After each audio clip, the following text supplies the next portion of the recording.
Copper Age comics are on fire. Welcome back to another video. This really popped when I saw it. That to me is a monster increase. Again, this book got hot. This book is ready to go higher. So let's jump right into it. We are back today with another statue review from Diamond Select Toys. Without further ado, let's get into the review.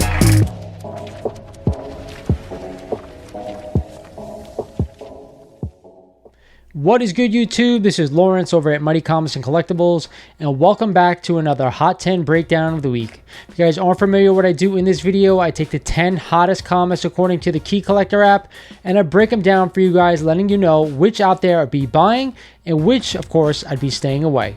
But before we get started in the video, like always, I want to remind you guys, if you're not a current subscriber of the channel, you are missing out. Do me a favor, click that sub button for me, because you have a chance to win this when we hit 6,000 subs. So for the 6,000 subscriber giveaway, I've decided to give away this awesome Hulk vs. Wolverine maquette, measured in about 1/10 scale, and of course features the incredible cover from Incredible Hulk number 181. So if you're a sub, when we get to 6,000, you have a chance to win this awesome statue. But that's not it. If you are a member of the channel, you're going to have a members only giveaway, and we're giving away this awesome custom original art Spider-Man swinging through New York City. So if you're not a member of the channel and are interested, you have a chance to win this amazing original art.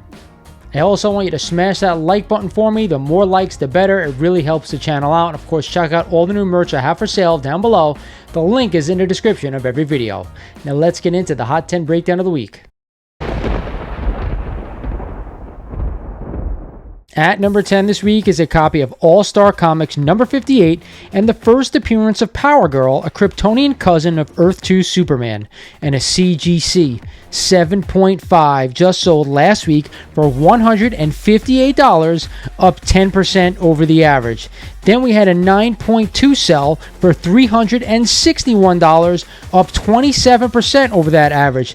And finally, we had a CGC 8.5 sell for $260, up 40% over the average. You guys know when I talk about this book, I'm not a huge Power Girl fan.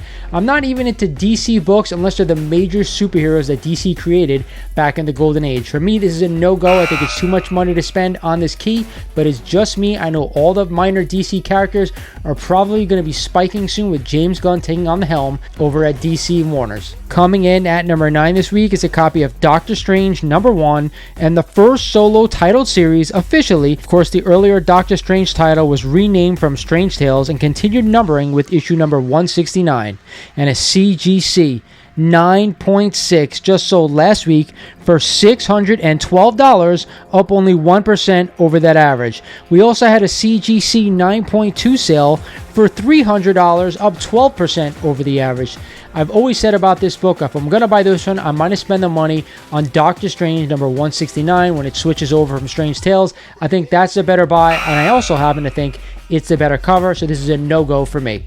Coming in at number 8 is one of my all-time favorite covers. It is a copy of Amazing Spider-Man number 135 and the third appearance of the Punisher. Now, of course, sources often refer to this issue as the second full appearance of the Punisher, despite the character fully appearing in the Amazing Spider-Man number 134, and a CGC 9.0 just sold the prior week for $435, up 11% over the average. We also had a CGC 7.0 sale for $189, up 9% over the average. Then we had a CGC 4.0 sell for $100, up another 10% over the average. You guys know I'm crazy about John Romita, and I'm especially crazy about this cover. It is one of my all-time favorite Amazing Spider-Man covers. You know I'm not going to spend a crazy amount of money. I want to own this book roughly in around a 6.5, 7.0 range, around that fine, very fine. That's where I think the sweet spot is. I don't think you need to pay up and go out and get a super high grade copy, and I sure as hell don't want a too low of a grade copy. So I think right around that fine plus range is where I want to be, but it's always a book I'm looking to buy. At the 7th spot this week is another Copper Age key. It is a copy of Amazing Spider-Man number 300 and the first full appearance of Venom, and a CGC 9.8 just sold the prior week for a whopping $4,200, up 1% over the average. Then we had a CGC 9.2 sell for $700, again up another 2% over the average. You guys know I absolutely love Venom, and I absolutely love this amazing cover by the great Todd McFarlane. I always want to own this book, and I always think it's a book that everyone out there wants to buy. However, I don't think you need to go out and get a 9.8, but I will say this, I'm sticking to 9.0 or higher on this book. There are a lot of copies out there, so stick to the higher grades. In the end, you will thank me, but I'm always a buyer. At the 6th spot this week is one of my all-time favorite Silver Age keys. It is a copy of Iron Man #1 and the first ongoing title series featuring Iron Man. Of course, this also features the origin of Iron Man, and a CGC 9.0 just sold the prior week for a whopping $3,200, up 13% over the average. Then we had a CGC 7.5 sell for $1,249, up another 11% over the average. Then we had a whopping 7.0 slab sale for a crazy $1,560, up 46% over that average. So we had a 7.0 sell above a 7.5. Man, that is crazy. Either way, when I talk about books and when I go to shows or my LCS or cons, every time I see this book, I want to buy it. You guys know I just picked up another raw copy of this one at the Garden State Comic Fest. I always love this book, and I'm always a buyer. As long as I can get it for a deal, yes, I'm willing to do it.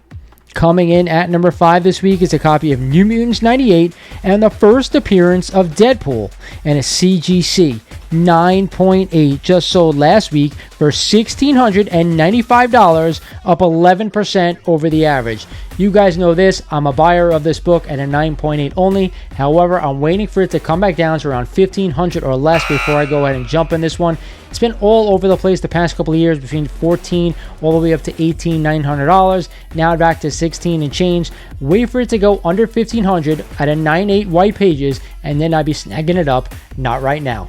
Coming in at number 4 this week is a copy of Wolverine #1 and the first solo title featuring Wolverine. This is also the first cameo appearance of Yukio, not to mention an iconic cover by the great Frank Miller, and a CGC 9.8 just sold last week for $729, up 5% over the average. Then we had a CGC 9.2 sell for only $200, up 27% over the average. And guess what? I have a feeling this book is going to go up even more, considering you just got that full shot by Ryan Reynolds himself showing Wolverine in the classic yellow costume. To me, I think it's a book everyone must own. However, I don't want to shell out a ton of money to own it. Just own the book. Don't go crazy spending money on a high-grade copy. To me, it's just not worth it. But make your decision before you buy the copy that you want. Coming in at number 3 this week is a copy of Star Wars #1 and the first appearance of all of the major Star Wars original characters, featuring Darth Vader, Luke Skywalker, Princess Leia, C-3PO, and R2-D2. And a CGC 9.8 just sold for a whopping $4,700, up 9% over the average. Then we had a CGC 9.2 sell for $500, up 15% over the average, and a CGC 9.0 sold for $410, up 14% over the average. You guys know this, when we talk about Star Wars books, I'm not into the modern keys. I'm into the original trilogy books that were published well over 40 plus years ago. Those are the books I'll be buying, and especially this one. Now, you don't have to go out and get a 9.8, but I do suggest getting a high grade copy if you want it in your collection. Falling one spot to number 2 this week is a copy of SpiderMan 2099 #1 and the first appearance and origin of Spider-Man 2099, and a CGC 9.8 just sold the prior week for $230, up 54% over that average. Now, this book was under 200 last week, now jumping up again to over 200. Again, the first week it was on the list, back up to $230. For me, I'm staying the hell away from this book. It is not worth it. My LCS just had a nice copy for $15. I said that last week. This is a $5 book forever. Now, all of a sudden, because we saw him in Across the Spider-Verse, it is going crazy. Stay away from this book. Wait for the heat to die down, and if you want to own it, do yourself a favor, pick it up. Finally, a new #1 this week. It is a copy of G.I. Joe, A Real American Hero #1, and the first team appearance of G.I. Joe, and a CGC 9.8 just sold last week for $1,320, up a crazy 40% over the average. Now, I remember a couple of years ago when all these nostalgia books were absolutely going crazy, and then they sank back down maybe about a year and a half ago, and now they're at rock bottom. So I'm shocked to see this book at the top spot. Regardless, I love G.I. Joe. If you want to own this book, I suggest getting it in a 9.8 only. I know there are a decent amount of copies out there. Maybe not enough for everyone out there who wants to own it, but regardless, I'm sticking to the higher grades on all the copper and modern books out there. This is Lawrence, guys. I hope you enjoyed this video. Again, a lot of great books on this list and a lot of new books to boot. It is now time for my best buy of the week, and I'm going to go with Iron Man #1, the first appearance and origin of Tony Stark, Iron Man, in his own solo title. Every time I see this book anywhere, I'm always looking to buy it if I can get it for a deal. Just a classic Silver Age book that I always want to own. And for you guys out there who are wondering why I didn't pick ASM 300, there are a lot of copies out there of that book, and to my opinion, silver always trumps bronze and copper. That's the way I just collect my books.